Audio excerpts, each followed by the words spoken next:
July 2026 didn't bring us an alien landing on the White House lawn, a flying saucer being wheeled into Congress, or any single piece of evidence that finally settled the UAP question once and for all. But it may still prove to have been one of the more consequential months in the recent history of the subject. We had new government records, scientific initiatives, a delayed AARO report, movement on whistleblower restrictions, and potentially important disclosure legislation. So, whether you grew up watching the X-Files, late-night UFO documentaries and grainy VHS footage, or you came to the subject more recently through military videos and congressional hearings, this is my roundup of the major UAP developments from July 2026.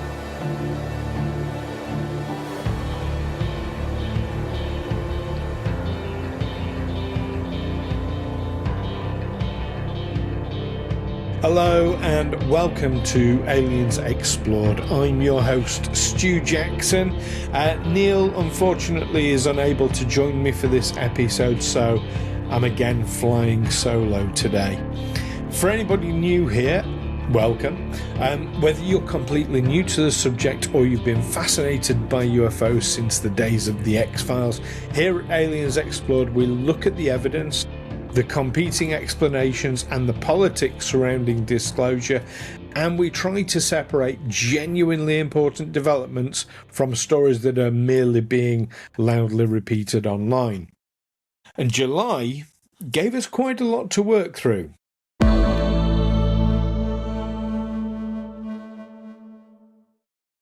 So our first development came on the 8th of July when AARO highlighted a special issue of the Naval Postgraduate School's journal, Combating Terrorism Exchange, devoted entirely to UAP science and analysis. Now, that description may sound more dramatic than the contents actually were. It wasn't a collection of papers announcing the discovery of alien spacecraft. But what it did demonstrate was that UAP are increasingly being treated within established military and academic institutions as a genuine problem involving aviation safety, national security, data collection, and scientific methodology. Now, the issue included an interview with AARO Director John Kozlowski. It also included proposals for improving the collection and sharing of UAP data, discussing new sensing technology and practical guidance on how unusual objects should be photographed and documented. There was also analysis of observations made during the war in Ukraine, where the skies are filled with drones, missiles, aircraft, satellites, and electronic countermeasures. That creates an extraordinarily complicated environment in which to identify anything unusual. One of the central problems in UAP investigation is not necessarily that an object is impossible to explain. It's often that the available evidence is too poor to explain it confidently. A distant light filmed on a mobile phone could be a balloon, an aircraft, a drone, a satellite, or it could be something genuinely unusual. But without the reliable information about its distance, speed, direction, weather conditions, and what sensors being used, it can be impossible to distinguish between those possibilities. So the significance with this is not that the Naval Postgraduate School has endorsed an extraterrestrial explanation, because it hasn't. The significance is that serious institutions are continuing to develop standards for examining UAP reports rather than treating the entire subject as inherently ridiculous. And in the long term, better data collection may prove considerably more useful than another 1,000 blurry videos. That's going to become something of a recurring theme throughout this roundup. Intriguing reports, but not enough useful information accompanying them.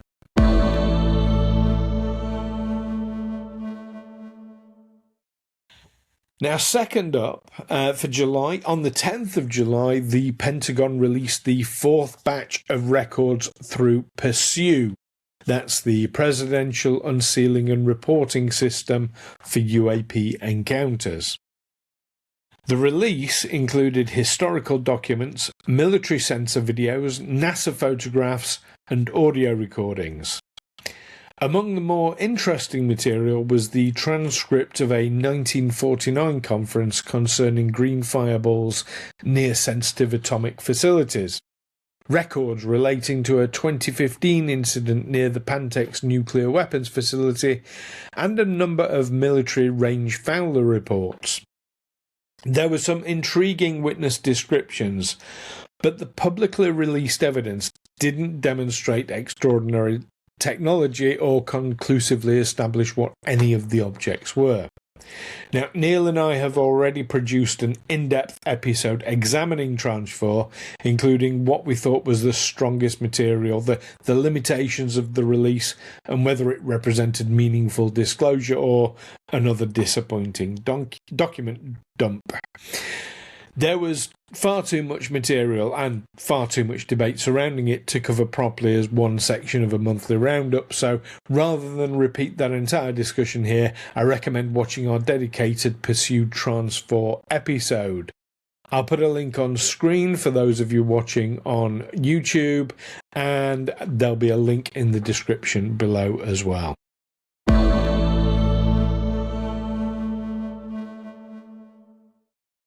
Another story receiving considerable attention during July concerned the new UAP Science Advisory Council, chaired by Harvard astrophysicist Avi Loeb. There's an important clarification to make before I go any further, though. The council was officially announced in June, but it received much wider press coverage during July as more information emerged about its membership and intended role.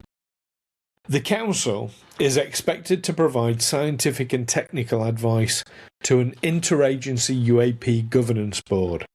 Its work could include questions surrounding evidence standards, sensor systems, data analysis, and the scientific investigation of unidentified objects.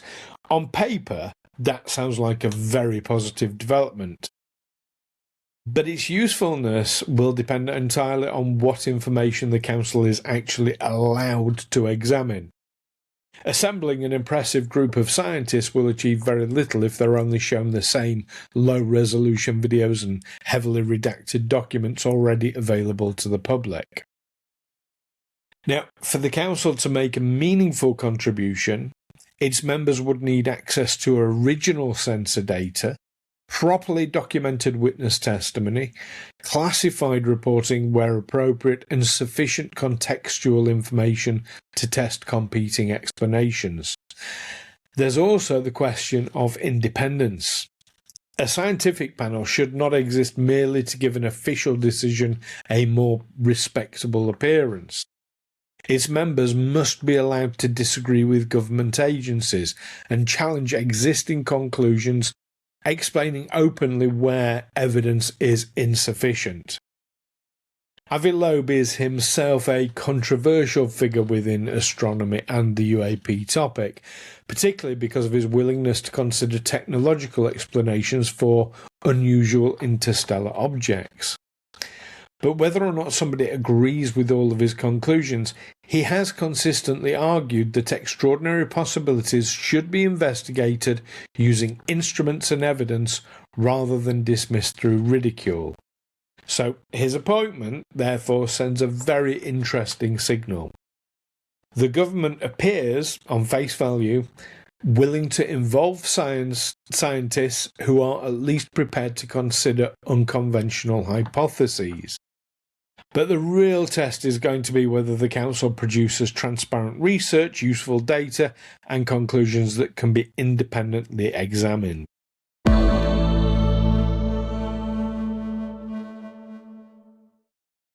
The largest factual publication of the month arrived on the 20th of July when AARO released its delayed financial year 2025 annual report. The report covered incidents received between the 2nd of June 2024 and the 30th of May 2025, along with some older cases that had not previously been reported. AARO received 319 reports during that period, and of those, 114 were resolved. AARO also resolved a further 256 older cases, making 370 resolutions in total. Those resolved cases were attributed to conventional objects and phenomena, including balloons, birds, aircraft, drones, satellites, a rocket launch, and even a manned jetpack. AARO also reported that improvements in its modelling had allowed it to identify 238 reports as satellite flares. Now, satellite flaring occurs when sunlight reflects from a satellite or sometimes from a group of satellites, creating a bright object that may appear suddenly, change intensity, or disappear. With the enormous growth in satellite constellations, particularly in low Earth orbit, this has become an increasingly common source of unusual sightings. However, 205 of the 319 reports were not resolved. Now, that figure needs to be treated carefully because unresolved does not automatically mean unexplainable, and it certainly doesn't mean alien spacecraft.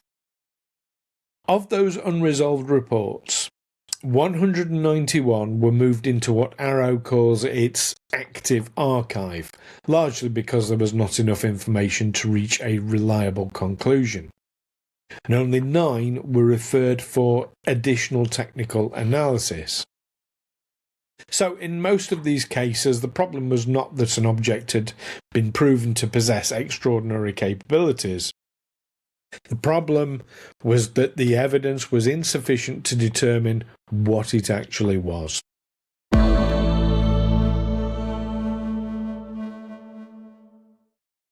Now, the report's most eye-catching revelation involved an incident off the coast of Virginia. A Navy unit reported approximately 100 airborne UAP accompanied by 2 apparently uncrewed surface vessels. AARO said that it was continuing to investigate the incident alongside the reporting unit, but very little supporting information was released publicly. We don't yet know whether these objects were observed visually, detected on radar, recorded through infrared systems, or tracked using several different sensors. We also don't know whether the reported 100 objects were present simultaneously, observed over an extended period, or counted across several separate encounters. Those details are absolutely essential. The incident could represent a coordinated drone operation. It could be multiple unrelated objects, unusual atmospheric events, sensor confusion, or something considerably more difficult to explain. But at this stage, anyone claiming to know the answer is moving beyond the evidence that's actually been released. But it is unquestionably a report that is worth following. It's not yet evidence of a mass incursion by non-human craft, and the headline, approximately 100 UAP, does sound extraordinary, but until we know how that number was reached and what the sensors actually recorded, it remains a very large question rather than a very large answer.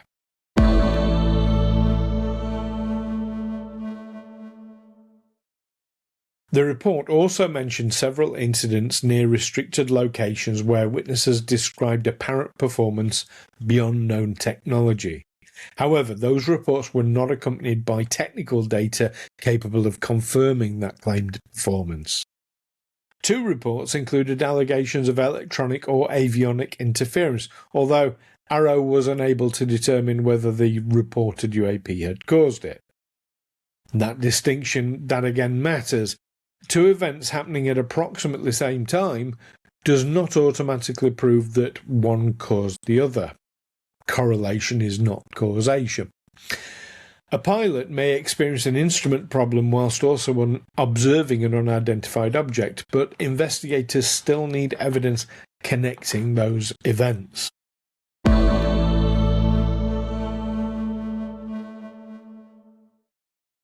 The annual report also listed 50 drone incidents near American nuclear infrastructure, representing a substantial increase from the previous reporting period.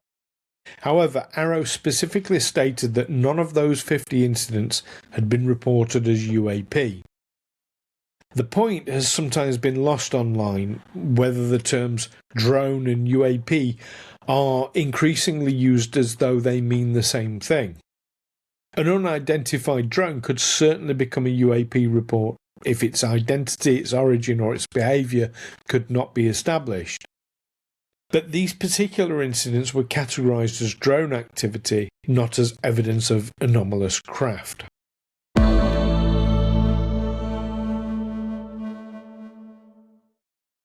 AARO maintained that it had found no evidence that the United States government or private industry possessed or had exploited material derived from UAP.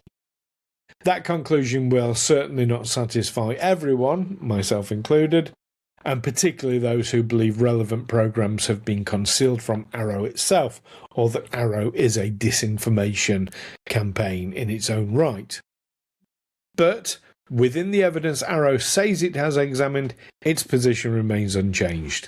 It's found no verified evidence of extraterrestrial technology or a secret reverse engineering program. And it uses that word extraterrestrial, I think, incorrectly. It should be non-human intelligence rather than extraterrestrial, because that's a very specific conclusion. The report therefore gave us several cases deserving of further investigation, but no definitive evidence of anything non-human.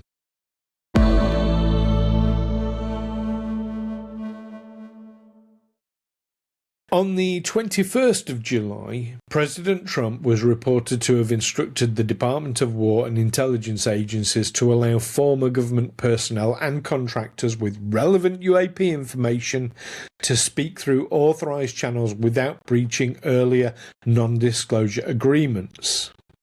Now, that gained a lot of traction throughout the UFO and UAP community, but it was not a blanket declassification order. It's important to understand that.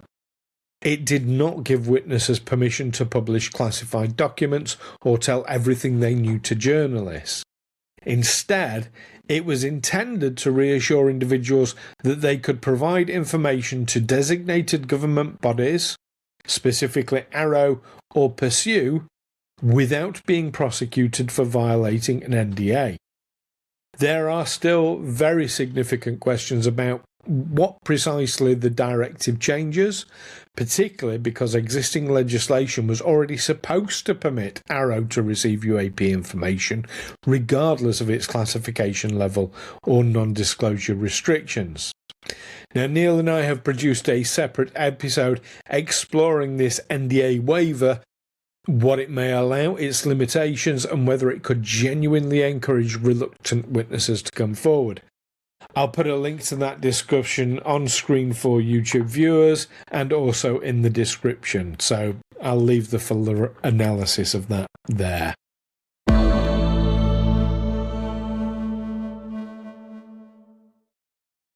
The final major development in July 2026 came on the 22nd, when the House of Representatives adopted Congressman Eric Burleson's UAP Disclosure Act as an amendment to the Financial Year 2027 National Defense Authorization Act.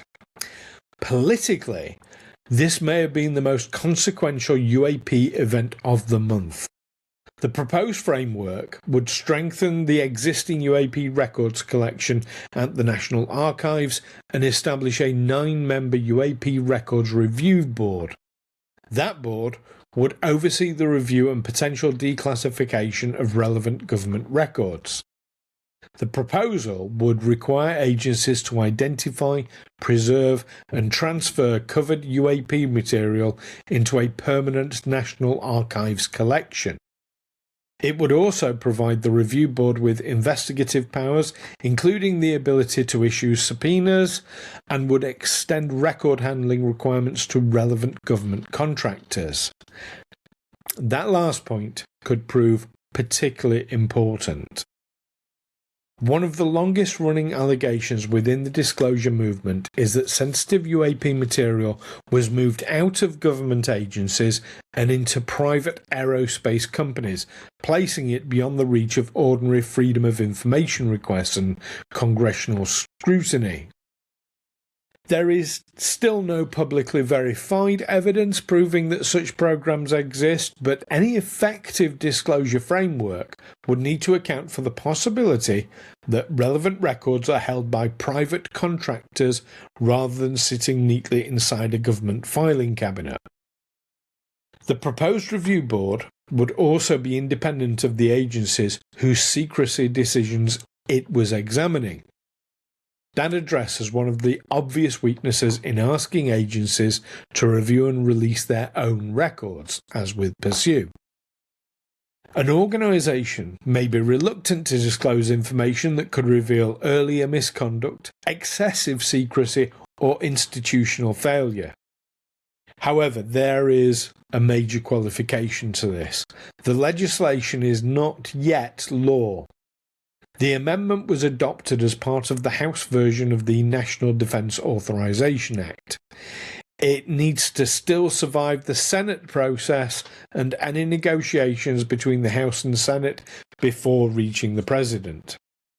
We have seen ambitious UAP disclosure provisions weakened or removed during that process before. So the House vote is important, but it's not the end of the story.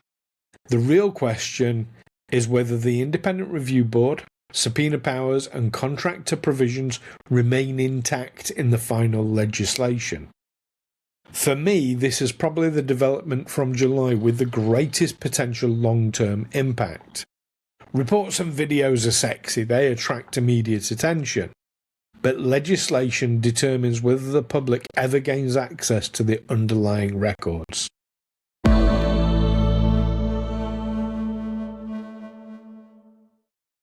Now, there were several other stories circulated during the month of July, although I would place them below the main developments we've discussed. Claims involving Lockheed Martin and other private aerospace contractors continued to receive attention.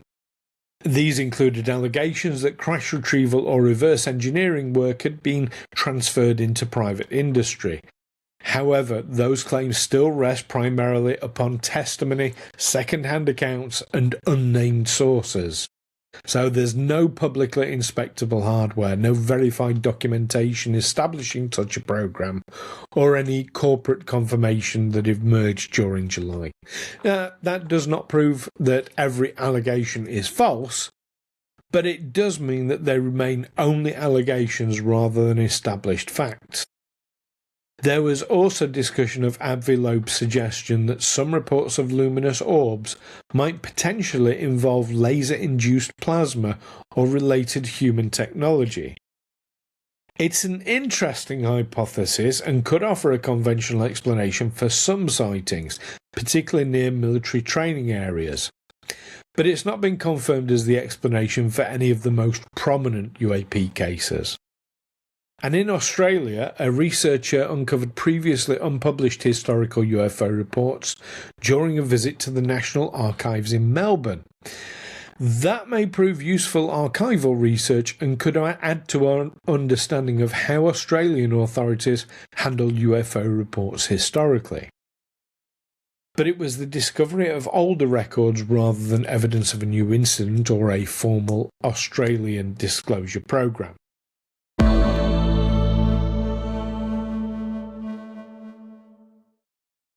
So, what do we take away from July 2026? For me, the most significant development was the House adoption of the UAP Disclosure Act framework.